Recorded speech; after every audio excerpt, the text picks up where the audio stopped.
ఖమ్మమేమో అనుకున్నాను. ఆయన ఖమ్మం వెళ్ళేది కూడా నాకు తెలియదు. సాయంత్రం కల్లా వస్తా అని చెప్పారండి, రాలేదు. ఇంతలో చూస్తే మా బాబు చచ్చిపోయారని సెల్లో చూసి రావాల్సి వచ్చిందండి. ఇంటికి 3 మొన్న శనివారం రోజు కూడా పొద్దుపూట ఫోన్ చేశారు, నైట్ కూడా చేశారు, శుక్రవారం నైట్ చేశారు, మాట్లాడారు. పొద్దున కూడా నాకు మేళం అప్పుడు వినపడది.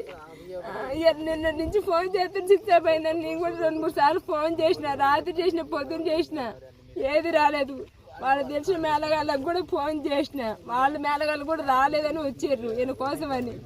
ఇంత నొగ్గిట్లా అనార్థం జరిగిందని నాకు తెలవలేదండి.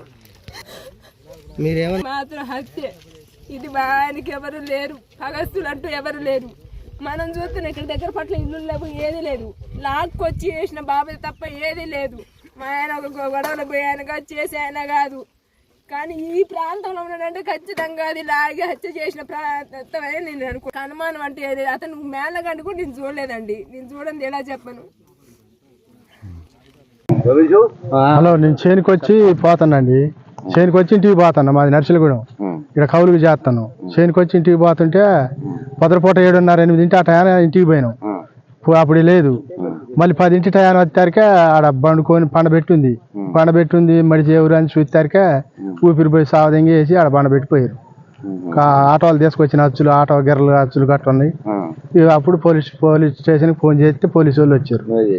మేమే చేసినాం. ఎంతమంది ఉన్నారు? మేమే ఉన్నాం. మా ఆడవాళ్ళు ఒక 3, మేము ఒక 2 మగవాళ్ళం, 5 ఉన్నాం. నైటే వచ్చి ఆడ పండుకున్నాం మిరపకాయ కాడ. నైట్ వచ్చి పండుకొని పొద్దుపూట మళ్ళీ మా ఊరు పోయి అన్నం తిని మా పిల్లగాళ్ళు ఎక్కించుకొని కాలుగాయలు ఏరాలని వచ్చినాం.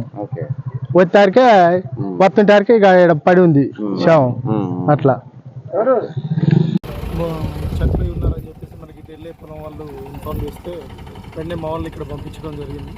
తర్వాత మేము వచ్చి చూడగా ఇక్కడ వ్యక్తి చనిపోయి ఉన్నాడు. ఆయన హాస్పిటల్కి షిఫ్ట్ చేసి పోస్ట్ మార్టం ఒకసారి ఎంక్వైరీ అయిన తర్వాత తదుపరి వివరాలు మీకు తెలియజేస్తాను. అలాగే చూస్తే బాడీ మీద అయితే ఏమి ఇంజురీస్ లేవు. కాకపోతే మందు తాగినట్టు కూడా మంచి దగ్గర స్మెల్ ఏం లేదు. ఏదన్నా అయిందా లేకపోతే ఇంటికి వాళ్ళ భార్య కూడా ఇక్కడికి వచ్చింది, ఆమె కూడా పూర్తి వివరాలు ఏం తెలియజేయటం లేదు.